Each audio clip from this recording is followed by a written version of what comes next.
A very good morning, children. We are starting with the short run equilibrium output, the next chapter.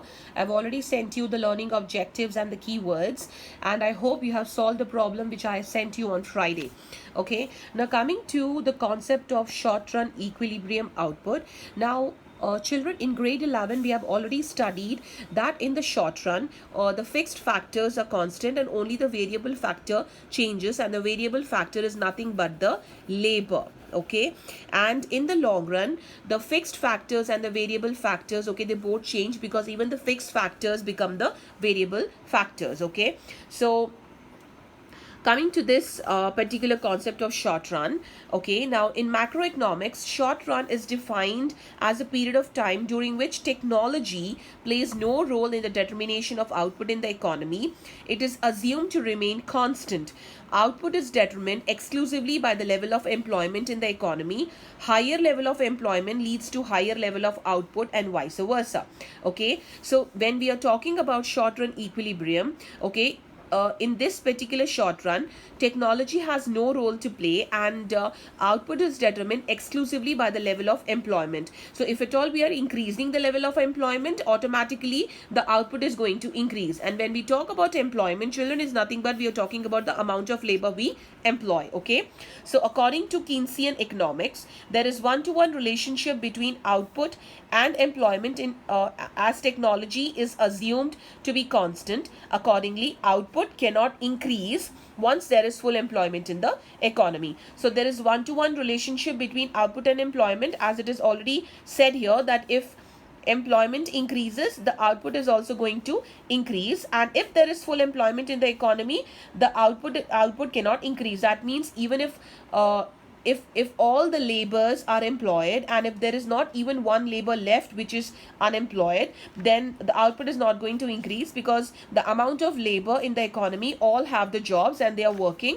So the output cannot be increased because the employment cannot be increased. Okay, so coming to the concept of equilibrium output. Now we say that the economy is in equilibrium when aggregate supply is equal to aggregate demand. Then why do we say this? Okay, because in such a situation, intended production in the economy is equal to intended purchase in the economy. That means whatever the producers are desiring to sell, okay, that much quantity is desired by the consumers. Okay, so desired stocks are equal to the stocks which are purchased. Okay, so aggregate supply is equal to aggregate demand, and that is the reason we call the economy as in equilibrium.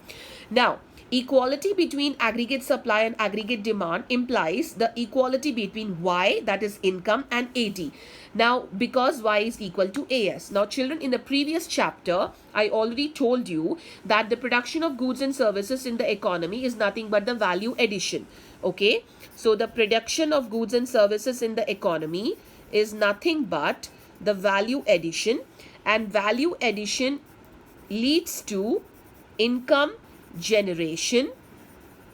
Okay, and that is the reason we say that Y is equal to AS, because the production of goods and services, what we are doing, what we are trying to supply, okay, that means we are adding value to the economy, and by adding value to the economy we are generating income. Okay, so that is the reason we say Y is equal to AS. So that is the reason when we write AS equal to AD, we can as well write instead of AS, we can replace this with Y and also write Y is equal to AD. Okay, please remember this. Fine.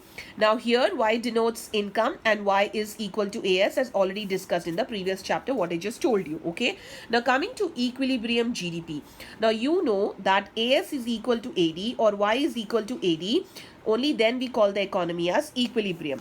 Now for and I also told you that actual stocks are equal to the required stocks. That is the reason we call it as AS equal to AD.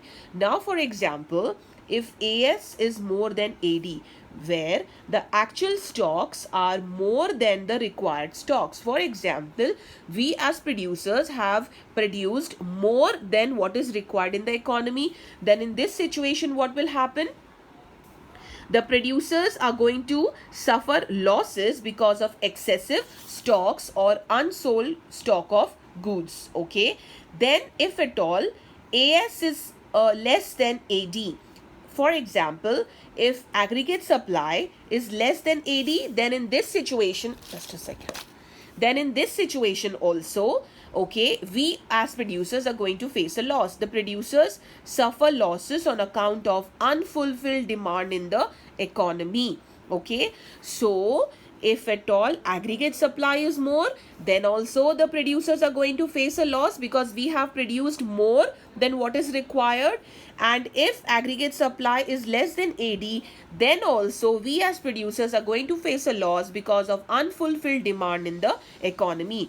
So in both the situations, the producers are going to face a loss. So that is the reason we always believe that required actual stocks should be equal to required stocks, and then we call the economy as in equilibrium. Okay, so I'm taking up a very short explanation in this particular video, children. Please go through everything which is given in your textbook. If you have any doubts, you can always message me. This is it for this class, children. Thank you.